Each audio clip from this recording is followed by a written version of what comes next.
Have you ever been with someone who seems emotionally distant one minute, then charming the next? They pull away just when things start to feel close. It's confusing, even painful. But what if I told you that once you understand how avoidants operate and what truly unsettles their emotional armor, everything changes. You stop chasing and they start crumbling. Let's talk about the 7 truths that shift the power dynamic in your favor. You've probably heard it before. I just need space, or I'm not ready for something serious. And maybe you've even internalized it, thinking it's something you did wrong or that you simply cared too much. But here's what I want you to understand. When someone keeps their emotional distance, it's not some deep poetic mystery. It's a defense mechanism. It's protection.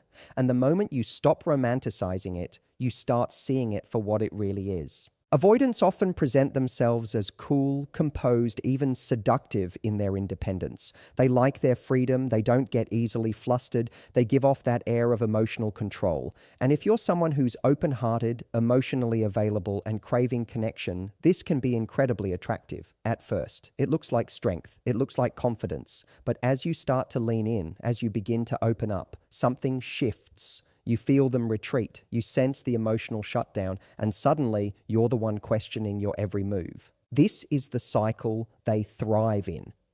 When someone is emotionally avoidant, they've built a lifetime strategy around protecting themselves from intimacy. Not because they don't want love, often they do, but love feels dangerous to them. Vulnerability feels like exposure. Closeness feels like a risk they're not prepared to take, so they create distance. Subtle, emotional distance that keeps you guessing. And the more uncertain you feel, the more you overfunction. You give more. You try harder. You chase their affection in hopes of returning to that version of them who seemed so engaged in the beginning. But that version wasn't sustainable. It was a preview, not the product. Now, once you realize this emotional distance isn't a sign of complexity or depth, but rather a coping mechanism, the entire illusion begins to fade. You start recognizing the difference between mystery and avoidance. One draws you in with intrigue, the other leaves you anxious and insecure. And that anxiety you feel, that's not love, that's not connection. That's your nervous system picking up on emotional inconsistency and danger. But because avoidants are so good at keeping just enough contact, a text here, a compliment there, a breadcrumb of attention when you're about to pull away, it becomes incredibly hard to break the cycle. When you're with someone avoidant, you end up in a dance where you're constantly adjusting yourself to match their comfort level. You silence your needs. You rationalize their distance. You convince yourself not to bring things up because you don't want to push them away. You stop being fully you and instead become someone who's walking on eggshells, careful, polite, low maintenance. And they've now succeeded in keeping the connection within their safe limits. They don't have to grow, open up, or face any of their own fears because you've contorted yourself into someone who won't challenge them. And the longer this goes on, the more you begin to lose your sense of self. You forget what it's like to feel emotionally safe. You forget how good it feels to be with someone who actually wants to meet you where you are. And this is exactly why avoidants often don't change. Not because they can't, but because the people around them are doing all the emotional labor. They don't feel the discomfort that would push them to evolve. But here's what's powerful. The second you stop seeing their distance as alluring or meaningful, you stop being hooked by it. You start interpreting their silence as avoidance, not strength. You start noticing how they dodge emotional responsibility. You begin calling things what they are, not excuses, not ambiguity, not healing, but emotional unavailability. And when you do this, something starts to shift, not just in how you view them, but in how they start to feel around you. Because suddenly their tactics aren't working. You're not rewarding their emotional retreat with more attention. You're not giving extra just because they give less. You're not playing into their system anymore. And that is destabilizing for someone who's used to staying in control through distance. Avoidants are masters at creating emotional confusion, but they rely on you not understanding the game. The moment you do, the mask begins to slip. Their behavior starts to look less powerful and more fearful. You stop feeling intimidated by their calm detachment and start seeing the insecurity underneath it. And once you do, it's no longer something you want to chase. It's something you observe with clarity. When you show up in a relationship as someone secure, someone who knows their worth, communicates clearly, and doesn't try to manipulate or force connection, you hold up a mirror. And what that mirror reflects back to an avoidant partner is deeply unsettling because your steady presence, your emotional clarity, your willingness to be real, all of that exposes the very inconsistency they're trying to hide behind. Avoidants often operate in ambiguity. They thrive in the gray areas of relationships. They love the in-between. Not too close, not too far, just enough to keep things undefined. That vagueness gives them power. It allows them to maintain a sense of control while never actually stepping into full vulnerability. But when you come in with emotional security, that ambiguity starts to unravel. You're not playing games. You're not sending mixed signals. You say what you mean. You ask for what you need. You create a safe, emotional environment, not through pressure, but through honesty. And suddenly they can't hide in the shadows anymore. This is where things get interesting. Because when someone has spent their entire life dodging emotional responsibility, the last thing they want is someone who calls things out without being confrontational. Your consistency starts to feel like pressure to them. Not because you're doing anything wrong, but because they're not used to it. They're not used to someone who isn't activated by their distancing. They're not used to someone who doesn't chase, doesn't beg, doesn't twist themselves into knots just to keep the connection alive. They're used to emotional chaos. They're used to people reacting. So when you don't, it throws them off balance. You see, secure people don't get hooked by emotional unavailability. They don't read into mixed signals. They don't interpret someone pulling away as a challenge. They see it as information. When you operate from security, you're not asking, what did I do wrong? Or how can I fix this? You're asking, is this someone who can meet me where I am? That shift in mindset changes everything. It means you're no longer trying to manage the other person's comfort level at the expense of your own emotional needs. You're not making excuses for their lack of effort. You're not internalizing their avoidance as a reflection of your worth. You're simply seeing the truth for what it is, and that truth becomes impossible for them to ignore. Avoidants are often used to relationships that validate their worldview, that people are unpredictable, that love is unsafe, that closeness always leads to pain or obligation. But when you show up with emotional security, that narrative starts to fall apart. You show them that intimacy doesn't have to come with drama, that connection doesn't have to mean control. That love can be both deep and respectful of boundaries. And ironically, that kind of presence makes them deeply uncomfortable. Because now they're confronted with something they can't dismiss. Someone who isn't playing the game, isn't overgiving, isn't trying to fix them, but simply is. Someone who brings peace instead of chaos, and who expects peace in return. And that's what cracks their system. Avoidants aren't used to being seen. They're used to being chased or left alone. They're not used to being held accountable by calm observation.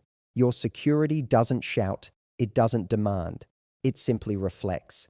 And in that reflection, they start to feel the contrast between your clarity and their confusion, your openness and their guardedness, your availability and their retreat. And that contrast is uncomfortable for someone who's spent years protecting themselves from being exposed. This is where their inconsistency begins to feel like a burden, not a strength. Where the charm of their detachment fades under the weight of your quiet confidence. You're not reacting to their moods. You're not triggered by their distance. You're not clinging to the highs because you're afraid of the lows. You are consistent, and that consistency shines a spotlight on every place they are not. Every avoidance tactic they've relied on begins to feel more visible, more obvious, more ineffective. Because the emotional environment you create, one built on truth, openness, and connection, is one they can't fully participate in without changing. And change is exactly what they've been avoiding. One of the most disruptive things you can do to an avoidant is bring clarity into the relationship. Clarity isn't aggressive. It doesn't come with ultimatums or emotional demands. Clarity is calm, firm, and grounded. It's when you speak from a place of self-awareness and emotional maturity without trying to control the outcome. And for someone who relies on keeping everything foggy, unclear, and undefined, that kind of clarity dismantles their entire structure. Avoidants are not just afraid of closeness, they're afraid of being seen. And the easiest way to avoid being seen is to keep everything in a haze. That haze is their safe zone. They'll say things that sound open-ended but mean nothing. They'll be vague about what they want, vague about the future, vague about how they feel. It's not always malicious, it's just what they've learned to do in order to stay emotionally safe. As long as nothing is clearly defined, they don't have to commit. They don't have to be vulnerable. They don't have to face the emotional weight of actually being present with another person. They get the illusion of connection without the actual intimacy. But clarity changes the rules of the game. When you say, "Here's what I want," or "This is how I feel," or "This is what I need," without drama or fear, you're no longer operating in the fog they're comfortable in. You're choosing a higher level of communication. And now they have a choice to make. They can meet you there, which requires vulnerability, or they can retreat. And if they retreat, it becomes obvious. There's no more gray area to hide in. You've removed the wiggle room. You're not playing into the fantasy anymore. You're living in reality. And reality, for the avoidant, is the most uncomfortable place to be because it forces them to confront the fact that emotional safety isn't about distance. It's about honesty. It's about mutual understanding. It's about being able to say, "This is who I am," and allowing the other person to do the same. Avoidants avoid because they're terrified of that level of openness. But when you model it, when you live it, without fear, without manipulation, without apology, they feel exposed. Not because you're trying to expose them, but because their usual tactics stop working. Their silence doesn't confuse you. Their delay in texting doesn't cause anxiety. Their vagueness doesn't draw you in. Because you're not here for the fog. You're here for something real. Clarity isn't about pushing someone to move faster. It's about refusing to dim your light just to match their comfort zone. It's about stating your values, your intentions, and your boundaries in a way that leaves no space for misinterpretation. When you do that, the emotional responsibility shifts. They can't blame you for misunderstanding them. They can't claim you were pressuring them.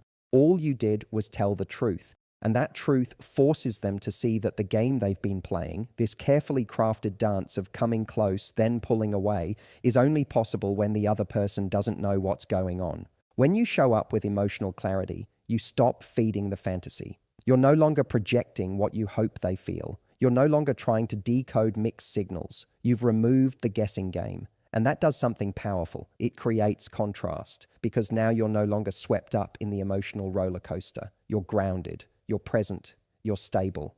And in that stability, they have to confront their instability. They have to look at their own patterns. They have to feel the discomfort of being with someone who doesn't flinch at their distance, doesn't chase their approval, and doesn't collapse in the face of their inconsistency. And the moment you hold that line, the moment you stay clear, even when it would be easier to slip into confusion, they feel the shift. They can no longer rely on charm to reset the dynamic. They can't just come back with a breadcrumb of attention and expect you to jump. You've changed the frequency of the connection. You're now in truth. And truth demands that the other person rise to meet it or be revealed for who they are. Avoidants are wired to feel safest when they're in control. Control to them doesn't come from dominance. It comes from distance. Emotional distance gives them the upper hand. As long as they're one step back, they don't have to confront the parts of themselves that fear intimacy. They get to decide when to engage, when to retreat, when to respond, when to disappear. And for a while, that strategy works, especially when they're with someone who's unknowingly playing into it. Someone who craves closeness, who overanalyzes every word, who gives more when they get less, hoping it will bring the connection back. That dynamic feeds the avoidant sense of control. It confirms their belief that if they stay just out of reach, they'll never be overwhelmed. They'll never be hurt. But something profound happens when you stop feeding the chase, when you stop overfunctioning, stop interpreting their silence as a puzzle to solve, stop adjusting your behavior to earn scraps of connection. You begin to remove the very fuel their avoidance depends on. You stop chasing, not as a punishment, not as a game, but as a return to your self-respect. You stop participating in the unspoken agreement where you keep giving in the hope that one day they'll finally show up differently. And that's when their system starts to unravel. Because avoidants depend on imbalance. They thrive when there's someone doing the emotional work for them. Someone filling in the gaps, initiating the conversations, carrying the connection on their back. That imbalance gives them the freedom to stay protected, to stay distant, to stay disconnected, while still reaping the benefits of intimacy. But when you stop giving energy to that imbalance, they're left with a reflection of their own absence. No one is holding the space for them anymore. No one is making it easy for them to avoid showing up. The chase is over, and with it, so is the illusion of control. This is where their discomfort begins, because now they have to confront the vacuum they've created. The silence that used to draw you in is met with your stillness. The cold behavior that used to provoke you now just falls flat. They begin to realize that the power they thought they had wasn't real. It was borrowed. It only existed as long as you kept playing your part. Without your pursuit, their emotional detachment is no longer a strategy. It's a liability. It becomes obvious that they're not the composed, unbothered person they pretended to be. They're someone who's emotionally underdeveloped, afraid of vulnerability, and unwilling to step into real intimacy unless it's completely on their terms. What most avoidants don't realize is that their push-pull dynamic only works with someone who doesn't fully see what's happening. It relies on confusion, on hope, on your belief that maybe if you just stay patient enough, kind enough, forgiving enough, they'll come around. But once you recognize the pattern, once you see that the chasing, the overgiving, the anxious guessing isn't love, but survival, you stop showing up in ways that serve their avoidance. And that shift removes the payoff for them. They no longer get to keep their distance and feel desired. They no longer get to withdraw and expect you to keep reaching. They no longer get to withhold and still feel in control of the emotional dynamic. Avoidants aren't used to being met with emotional neutrality. They're used to reactions, anger, sadness, confusion, desperation. But when you step back with calm, grounded self-worth, it creates a completely different emotional environment. One that says, I'm not here to perform for your comfort. I'm not here to chase what refuses to meet me halfway. That energy is confronting because it means they have to make an actual decision, not a vague promise, not a temporary return, but a real, honest choice about whether they are capable of emotional engagement. And that's the last thing they want to do because engagement means vulnerability. It means accountability. It means losing the safety of distance. And so they crumble. Not always in dramatic ways. Sometimes it's subtle. They reach out more, they become more visibly uneasy. They try to re-engage but don't know how. Other times it's full panic. They don't know how to function without the dynamic where you do the work. They've never had to. Your stillness becomes deafening. Your peace becomes unsettling. And suddenly they're faced with a version of you they didn't expect, one that won't chase, won't beg, and won't play the game anymore. When you raise your standards, you create a shift in the emotional climate that avoidants are completely unprepared for.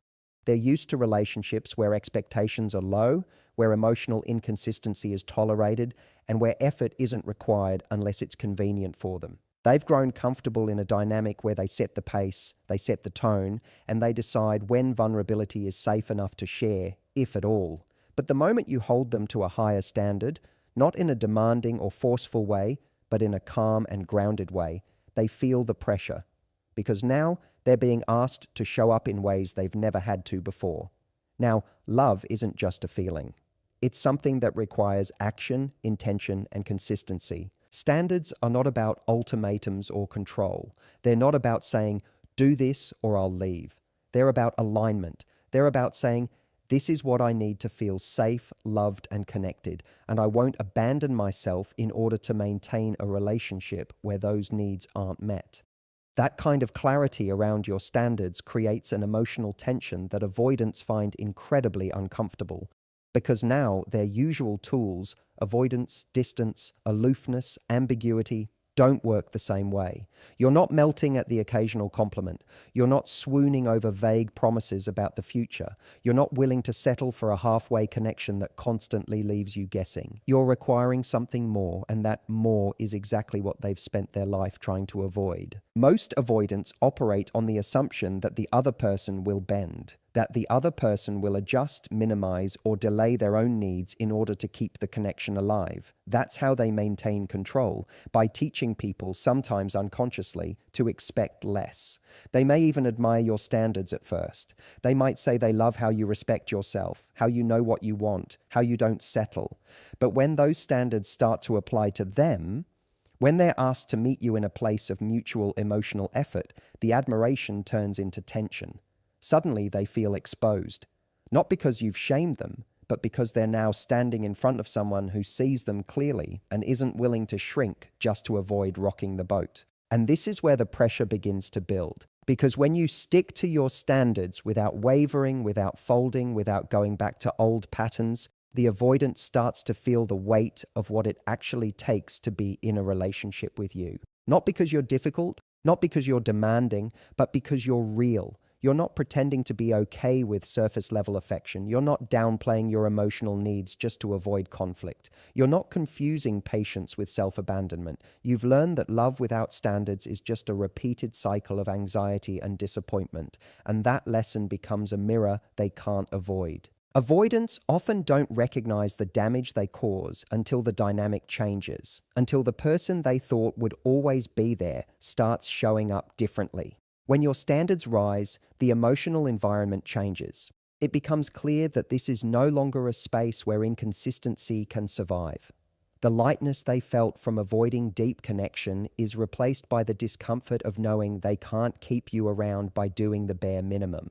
They can no longer rely on charm, chemistry, or passive closeness to maintain your attention. They're now dealing with someone who requires presence, honesty, and effort, not just when it's easy, but especially when it's hard. And what's most difficult for them is that these standards don't come with drama. They're not met with yelling or threats or emotional explosions. They're met with silence, with detachment, with a calm removal of energy and focus. That kind of reaction is much more powerful than any loud confrontation. It signals a deep shift. It tells them that this isn't about making them change. It's about protecting your peace. And for the avoidant, who's used to holding all the emotional cards, this feels like the walls closing in. They're being asked to stretch in ways that require growth. They're being asked to meet you where you are, not where it's comfortable for them. And in that moment, the pressure becomes internal. Because now they're no longer avoiding you. They're avoiding the version of themselves they would need to become to keep up with the person you've chosen to be. When you're dealing with someone avoidant, one of the strongest weapons they use, often unconsciously, is silence.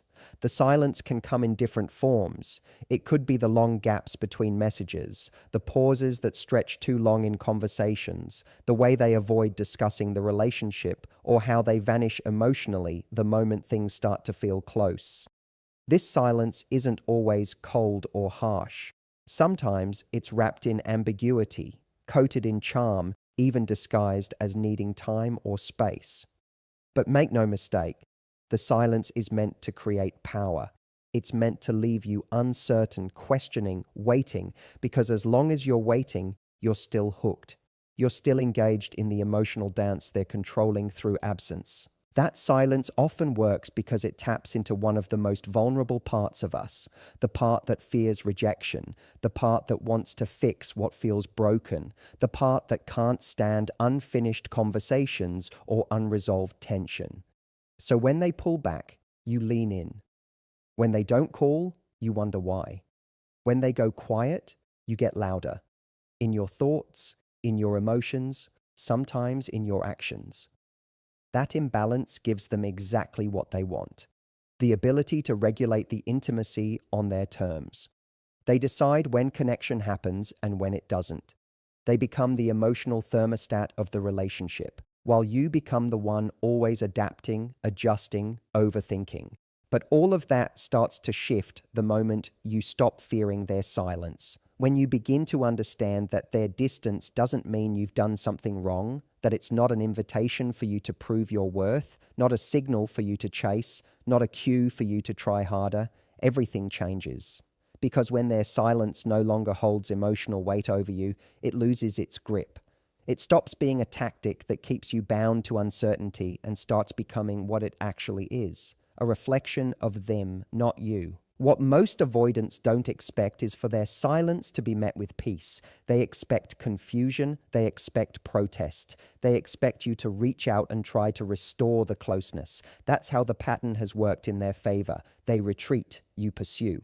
But when you break that cycle, when you sit in their silence without losing yourself, without reacting, without spinning a narrative about why you're not enough, they don't know what to do.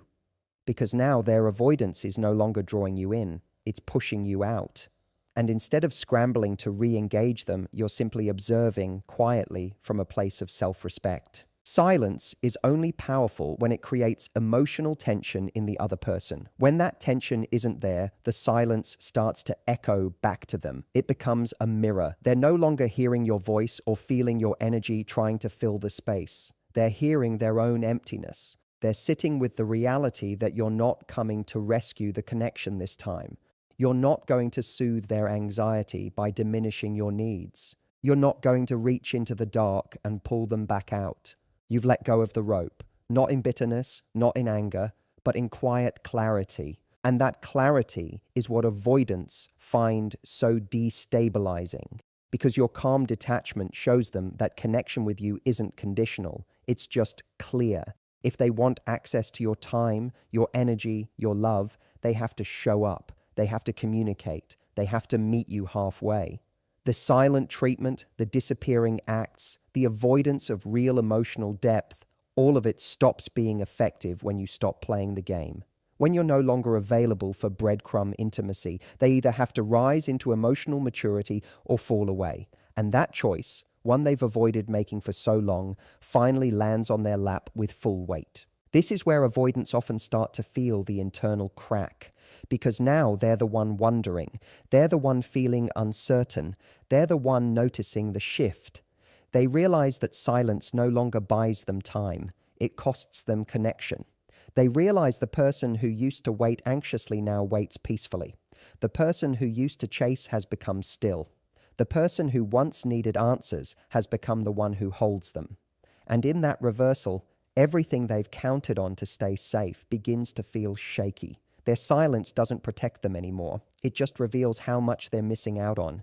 Not because you've left them, but because you've finally returned to yourself. One of the most powerful turning points in any relationship with an avoidant person is when you stop hoping they'll suddenly become who you need them to be and start seeing them for who they actually are. That moment of realization is not just freeing, it's transformative. It's when you stop waiting, stop wishing, stop trying to decode every word and behavior, and instead start observing, really observing. And when you do, you begin to notice something you couldn't see clearly before: their inconsistency, their avoidance, their emotional withholding. It's not about you, it's a pattern, and it has nothing to do with your worth. For a long time, you might have seen their silence as a challenge to overcome, their distance as something you could fix with more love, more understanding, more patience.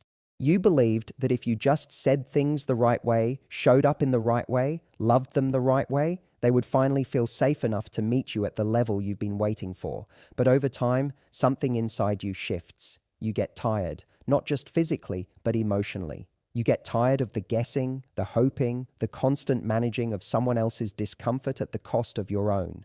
And that fatigue gives way to clarity. Because clarity comes when you stop engaging with their potential and start responding to their reality. You begin to see that their inability to meet you isn't because your standards are too high, it's because their emotional bandwidth is too limited. And suddenly, all those little things that used to make you question yourself stop having power. You see their silence, and instead of spiraling, you recognize the pattern. You hear the excuses, and instead of trying to analyze them, you accept the limitation. You experience the inconsistency, and instead of internalizing it, you detach from it. And that detachment is not bitterness, it's wisdom. It's not you closing your heart. it's you protecting it. Because you've come to understand something avoidants hope you'll never figure out.